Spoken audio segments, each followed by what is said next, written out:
Hey everybody, what's going on? And welcome to GNR Central. And I want to talk about some news that came out yesterday. So Slash is doing some more interviews promoting his tour he's on called Living the Dream for his current project with Miles Kennedy and the Conspirators. And he gave an interview to Kerrang! Magazine once again. And the topic of Layne Staley and Kurt Cobain came up because yesterday marked the 25th anniversary of Kurt Cobain's death and the 17th anniversary of Layne Staley's death. Now, sadly, when it comes to the anniversary each year on April 5th, people seem to forget Layne Staley and it's all about Kurt Cobain. But Slash said some really nice things about both singers and revealed which singer he was a bigger fan of. So he said it was kind of lame that music writers at the start of the 90s could only create an identity for the Seattle bands by basically setting them up as anti-Guns N' Roses. I know writers like to consider the whole birth of grunge as a death knell for Guns, but we were so big at that point that the emergence of grunge bands didn't really matter to us. Personally, I thought Nirvana were cool. I have 4 of their albums, but they weren't as heavy or riff-oriented as Soundgarden or Alice in Chains, so those were actually my 2 favorite Seattle bands. I guess Axl and Kurt had some issues, but Dave Grohl is on my album with Duff McKagan, so at least one member of Nirvana didn't hate me. Now, Slash never got the chance to collaborate with Layne Staley or Kurt Cobain, but he did play with Chris Cornell on his 2010 solo record on the song Promise, and of course he's collaborated with Dave Grohl on several occasions. So since yesterday was the anniversary of Kurt Cobain and Layne Staley's death, I want to show you guys some clips of interviews that Slash has done over the years and interviews where he's talked a lot about the grunge movement and Nirvana that maybe you guys haven't seen before. So I hope you guys enjoyed the rest of this video. And let me know, which band were you guys bigger fans of, Alice in Chains or Nirvana? Personally, I was a much bigger Alice in Chains fan. I think that Layne Staley's really was a unique voice. And it's funny when you listen to rock music nowadays, so many new bands try to emulate his voice and rip off his voice. And I always felt that Alice in Chains was kind of underrated and underappreciated. You know, when it came to the grunge bands, I always talk about the big 3 like Pearl Jam, Soundgarden, and Nirvana. And then Alice in Chains is sometimes mentioned in there too. But I definitely like their music a lot more than Nirvana. But I was a huge Nirvana fan as well. Now, lately, Danny Goldberg, who was Nirvana's former manager back in the day, has written a book about his experience managing Nirvana, and Guns N' Roses and Axl Rose in particular have come up during a lot of the interviews he's given. So he gave an interview to Yahoo Entertainment, and he revealed that the fight backstage at the MTV Video Music Awards in 1992 between Axl and Kurt was actually filmed, and he gave his take of what happened backstage. He said, "We were all at the MTV Awards together. Nirvana and Guns N' Roses both performed at the MTV Awards, and the first of the MTV Awards show that came out after Nevermind had basically been a big record, and it's a pretty to Nirvana freaks that it's not a new story, but I'll retell it since I was there, and it was so real. It was so surreal." So, you know, this was a week or two after Axl had said some mean things about Kurt and Courtney at Vanity Fair and what kind of baby they were going to have. And, you know, Frances was, I don't know, a month old or something. A few weeks old, and Courtney was holding her, and they came, and there was an area where the bands could have a bite to eat, and it was backstage type area with catering and all that. She said, "Hey, Axl, want to be the godfather to our baby." So then he had a girlfriend at the time, I think her name was Stephanie Seymour, who says cattily to Courtney, "Are you a model?" And without missing a beat, Courtney says, "Are you a brain surgeon?" So Axl Rose had these huge bodyguards, and he had somebody with a camera that was documenting it backstage, possibly for a future documentary. So him, the bodyguards, and the camera person came over to the table where we were, and he says, "Shut your woman up or I'll throw you down to the pavement." So a beat goes by, and Kurt looks at Courtney, and in a slacker voice, he says, "Shut up, bitch." We all cracked up, and Axl went away in a big huff. Now, most fans have heard that story, but this story you guys may not have heard before. Even I hadn't heard the story before. So in a separate interview he gave, he talked about how Axl showed up to a Nirvana show, and I wasn't sure if it was a Palace show or not.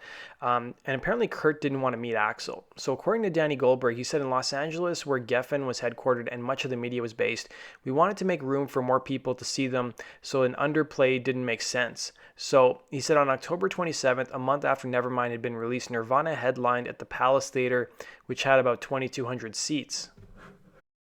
And it was the biggest place that Nirvana had headlined up until that moment, and the show quickly sold out. The band had consistently been playing great shows, and this was no exception. Backstage afterwards, Eddie Rosenblatt, who was the head of Geffen at the time, told me that he had come with Axl Rose and asked if he could bring him into the dressing room to say hi to Kurt.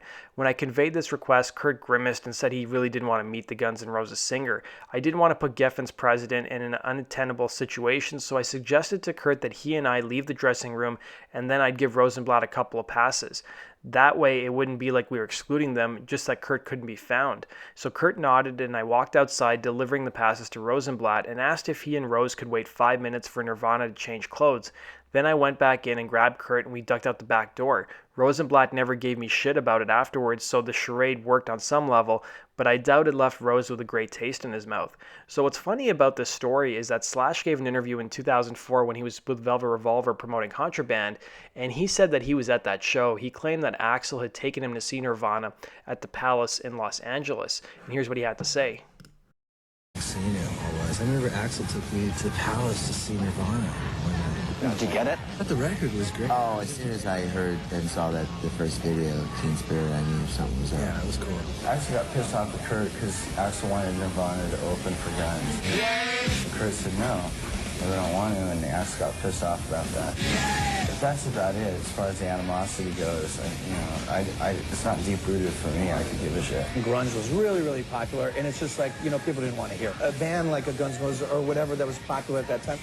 Now, again in 1995, Slash was out promoting his It's 5 O'Clock Somewhere record, and he stopped at Howard Stern's show, and I think this was Slash's second appearance on Howard Stern's show, and the topic of Axl and Nirvana came up, and here's what Slash had to say about the whole thing. Didn't he beat Kurt Cobain's ass or something? No, that was Duff. I think he took on Courtney. Oh, did he? Oh, they got into a fight, yeah. I don't know where. I never get involved with any of that stuff. I just sort of... Axl beat up Courtney? Almost. No. I think Kurt had to jump in. She probably needed They just got into an argument. Really? Yeah, she probably should get beat up. There you go. I can say that. Yeah, I guess so. But, just a couple times, Right. Fill the hole, I guess. Hey, let me see your tattoos, man. I'm thinking... Fast forward now about 12 years later, Slash is now sober and he's promoting his autobiography with the same name, and he's on Howard Stern's show once again. And Artie Lang, who used to be on Howard Stern's show, asked Slash what he thought about all these grunge bands. You guys were like a great sort of band in the tradition of classic, rock and roll. Mm. When you saw bands like Nirvana and Pearl Jam, that whole grunge thing coming on, did you feel like you guys were in trouble in any way? No.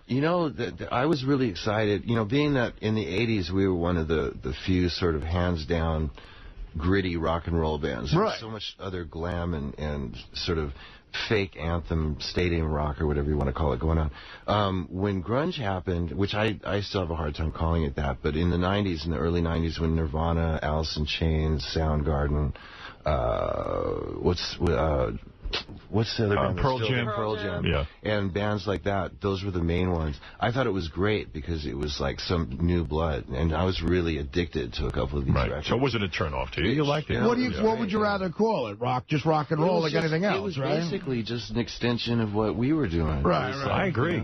I agree. Now, fast forward about 5 more years, Slash is on Howard Stern's show once again, and the topic comes up, and he's on there promoting his first record with Miles Kennedy and the Conspirators, Apocalyptic Love. Now, what's funny about this interview, if you guys don't listen to Howard Stern, Slash was really annoyed about this interview because there was a lot of questions about his divorce, or his first divorce to his ex-wife Perla, and then there's also a lot of talk about Axl and Scott Weiland, and apparently he left the studio pretty pissed, and then he ended up getting a lot of good feedback from people on the street saying, hey, I heard you on Stern, it was a great interview, and then he called back into Howard's show, not live on the air, but then he apologized apparently for being a little bitter earlier, and even when he went on Opie and Anthony's show, he told a similar story. Now, what's also funny is Greg Allman was on the same show. He came in after Slash left, and apparently him and Greg Allman dated the same woman. Slash alluded to this in his 2014 interview, but Howard and Robbie didn't pick up who that person was, and he never clarified which woman it was they dated, but they didn't even know that Greg Allman and Slash used to date the same woman, even though there was a pretty big age difference between the two. And even though Slash reiterated that the grunge era of music was really healthy and great for the early 90s, he did talk a bit about Kurt and Courtney's criticism of Axl at the time. Keep in mind, this is 4 years before the GNR reunion happened between Axl and Slash. And Slash basically said he agreed with what Kurt and Courtney were saying, and they had some valid points about Axl. Did it's often been painted that the end of Guns N' Roses and that era of music was over because of bands like Nirvana. Did you guys hate Nirvana? Did you hate what they were about? Yeah, no. I mean, Nirvana was great. I think that. But they were critical of guys like you. They're like, well, I mean, they were. I mean, I really, with all due respect to Kurt and Courtney and all that. There was some issues that happened having to do with Axl that I felt like they were totally right. They were like, I mean, it's like, it's one thing to be, recognized and famous and stuff. It's a whole different trip. You sort of take your own chances when you start acting like that. Right. But anyway, and there was some issues, but I always thought that the 90s was the early 90s was a really healthy sort of page for rock and roll. Even though it meant the end of it didn't mean shit. It meant the end of a certain kind of rock and roll. It did. Well, it ended that. I mean, it was sort of that transition from hair bands and so on, which actually started ending after Guns made it anyway. It started to sort of dissipate.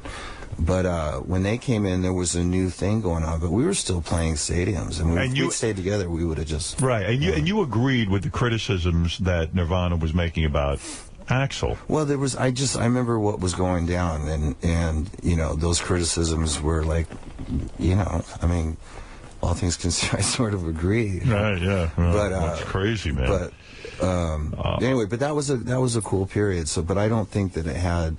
There was all that talk about like, will grunge into the whatever. And like for us, it had nothing to do with that. Right. So grunge wasn't the arch enemy. No. Yeah. And finally, here's an MTV special that appeared back in 2000, 2001. You can tell by Slash's voice that he doesn't seem very healthy, and this is probably around the time he had his cardiomyopathy. And he talked a bit about the death of Nirvana's frontman Kurt Cobain and what it meant and how it was really inevitable, but how the guy wrote some great stuff. Here's the clip. I thought the guy was brilliant. It's a loss, and at the same time, it was probably inevitable that he did what he did, but he wrote some great stuff. So that does it for today's video, guys. Thanks for watching. Let me know your thoughts in the comment section below. I've done a couple videos about Guns N' Roses and Nirvana. I think my most popular one was about the entire feud between Guns N' Roses and Nirvana, all the way to present day with what's been going on with Guns N' Roses and Foo Fighters. Most recently, I also did a video about what happened at the MTV Video Music Awards from 1992. And there's also a video about the time that Duff McKagan flew on Kurt Cobain's last flight. That was, I think, March 31st, 1994. Duff wrote a column about it back in 2010, and then he wrote a little bit about it in his book, and he once was heckled by a person, too, about his flight with Kurt Cobain. So I've got those videos up on my channel. You just need to search them, and you can find them. So thanks for watching, guys. Hit the like button, and be sure to subscribe if you love GNR as much as I do. Take care. Hey, this is Dizzy Reed from Guns N' Roses, and you're watching GNR Central. Yeah!